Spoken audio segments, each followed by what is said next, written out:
All right, pleased to welcome in Thurl Bailey, Jazz studio analyst, former NCAA champion with the NC State Wolfpack, joining us here on the Brian Noe Show. And Thurl, we were just talking about all the calories that you ate each day when you were still in the NBA. How many a day again?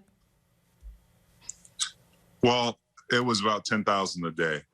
And that was off season for the most part because I had to put on weight. I came into the league at about 209, 210, and quickly found out those were men. So I had to quickly become a man in the off season. I would hire a trainer and a nutritionist, and I was consuming about 10,000 calories a day through meals, and through liquid meals, because you can't do it all with just food, right? So you have to supplement it, if you will. And so, yeah, I put on about 35, 40 pounds in the summer and kind of evened out that year at about 240 or so, and had a couple really good years just with my new body. But yeah, had to do it then, man, for that longevity. How many are you putting down? Oh, nowhere near 10,000. I would like to know what I've topped out at in a day. If it was Thanksgiving or I don't even know. I don't know. I can't imagine I've had 10,000 calories in any day on earth.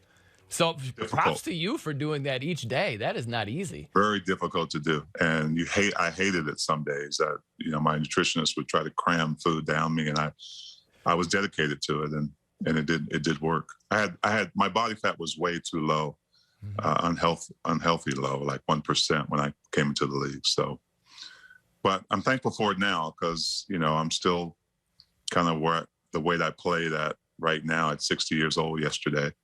I'm at, 250. Well, happy belated birthday.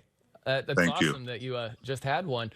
I'm curious, when you were you were taking down all those calories, what was the food that you enjoyed the most that had a lot of calories there? And what was the food that you hated dealing with it and you just did it to put on weight? There's not many foods I don't like.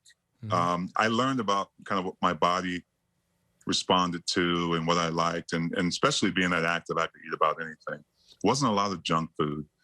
I started to get really healthy. I ate steaks, a lot of pasta, a lot of breads back then, just putting on weight that would stay, but a lot of protein in my body, post-workout, in between meals and stuff. So the things I stayed away from really were, I didn't eat a lot of seafood. Plus, I'm allergic to shrimp, crab, and lobster, which is pitiful, right?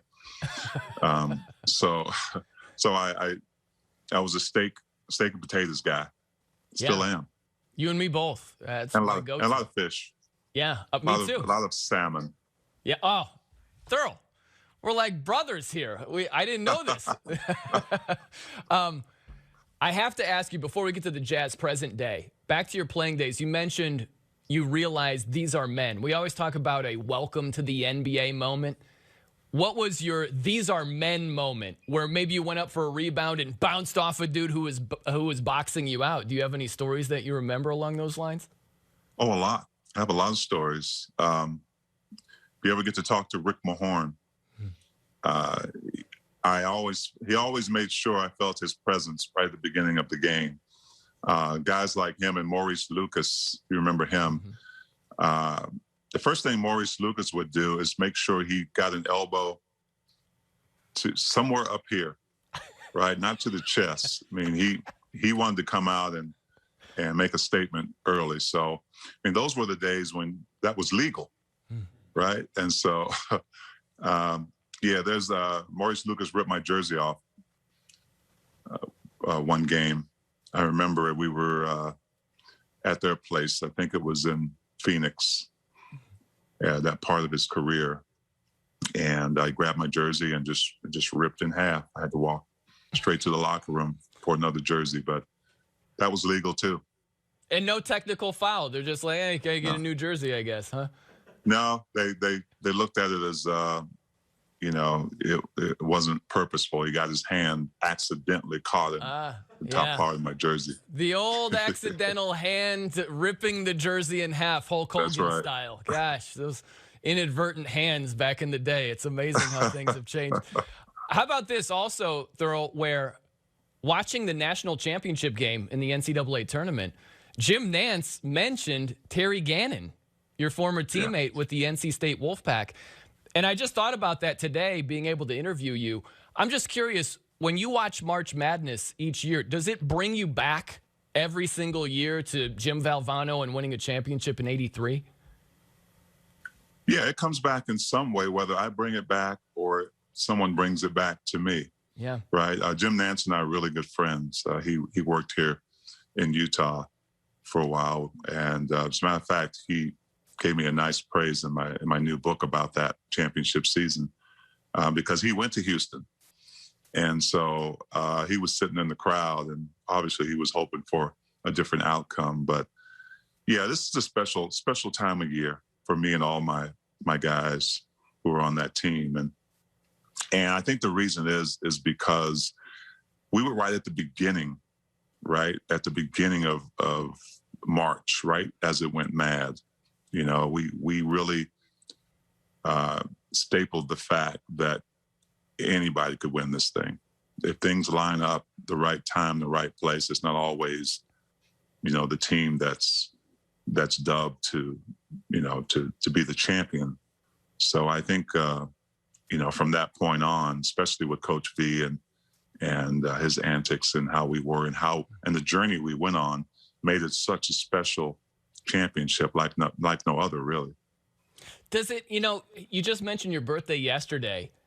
Does it feel like it was that long ago? 83 is a long time ago, but does it feel like that to you?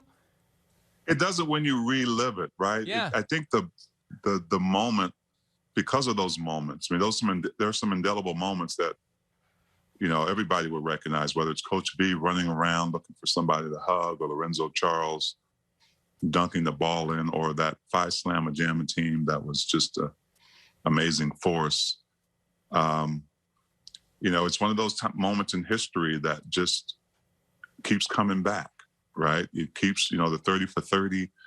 It was just such an incredible journey that not just us, but people like to relive that moment because they remember where they were. They even kids who weren't even born are really enthralled with how this team came out of nowhere and won this championship the way they did. So it really doesn't seem like that long ago when, from my standpoint, because I'm always reliving it almost. He's Thurl Bailey, Jazz studio analyst, NCAA champion with the NC State Wolfpack here on the Brian Noe Show. All right, let's talk some Jazz, right? Taking on the Blazers tonight. They've got a lot of strengths. Utah does. What do you think is their greatest strength?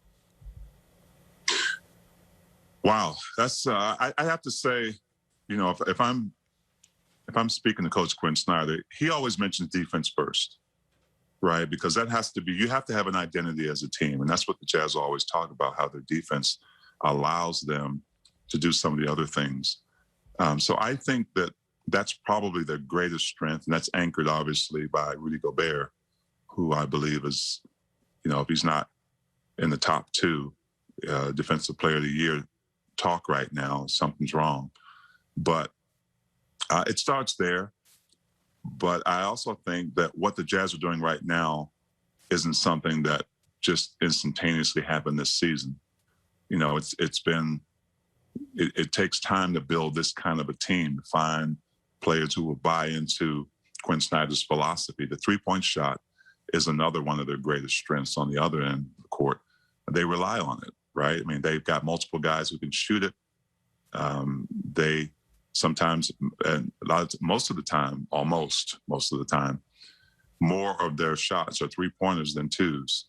And so when you got guys who can knock it down on a consistent basis and you're getting those opportunities from your defense, that's pretty strong. It's hard to beat.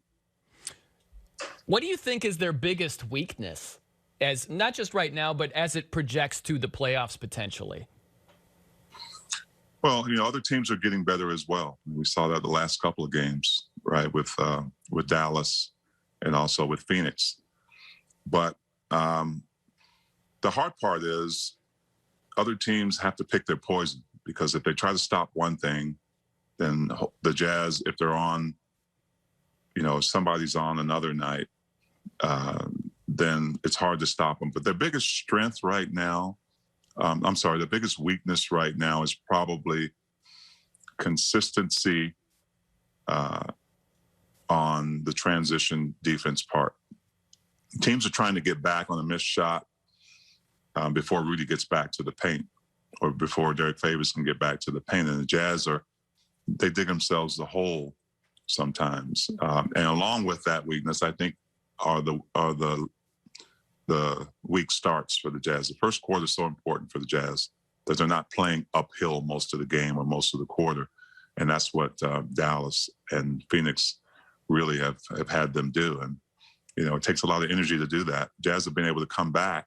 Donovan Mitchell's been great in the second half, but you can't continue to do that against really good teams like Portland.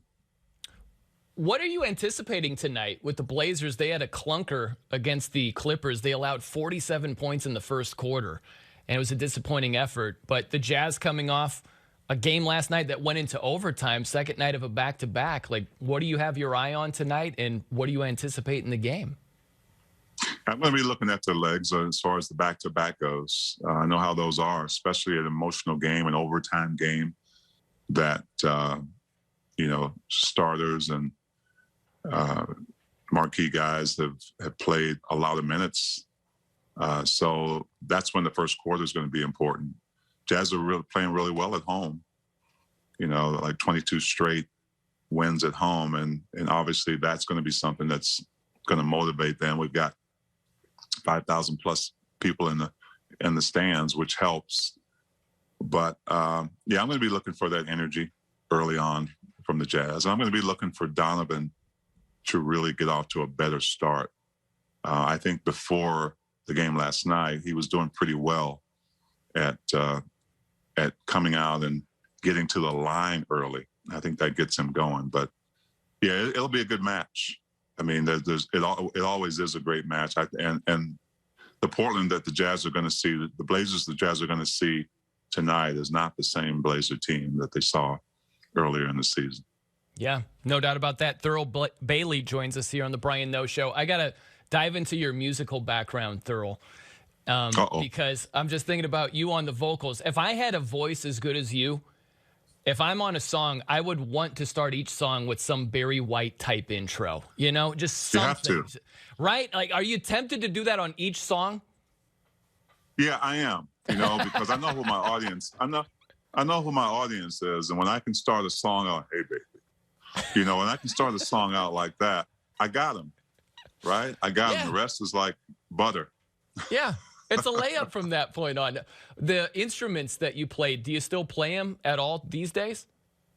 No, they're not cool now. I mean, back then when I was, I picked up the trombone, just because it was the only instrument available. And then I learned how to play the tuba because the band needed it. Interesting, because when I made the basketball team in high school, I would come out in my uniform, I would sit with the band and play the national anthem, lay my instrument down, and go jump ball for the game. Wow. So now it's more of a vocal. You can go ahead and laugh because that's pretty funny. No, I'm a vocalist now. I've got 5 CDs out on iTunes, and so it's just a pastime, something I love to do. I'm not much in the rap game. If I want to add some rap to my song, I'll reach out to Dame and see if he'll join me on my next project. I love that. And I would never laugh at you. I think that's awesome. You went there, cranked out the anthem. Before. Yeah. Jumped it up. That's awesome. That's comedy, but I appreciate it. And before you go, the book that you have out, what's it about and how do we get our hands on it? Well, it's about that 1983 championship team. It's called Team of Destiny. And what I did was instead of, people know the story. We just talked about the story that people know. it's not so much about that as much as it is about what people can learn from that. So there's lessons to be learned from that whole journey that I think people could really gain some knowledge from, learn how to develop that championship mindset. There's some great stories from members of that team and people associated with that team. For instance, Coach B's wife, Pam Valvano Strasser,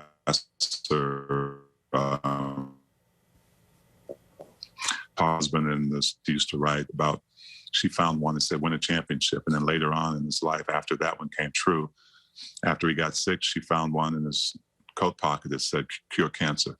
Mm-hmm. And so there's some very amazing stories, things I didn't know about some of my own teammates that came to fruition. But there's a lot of learning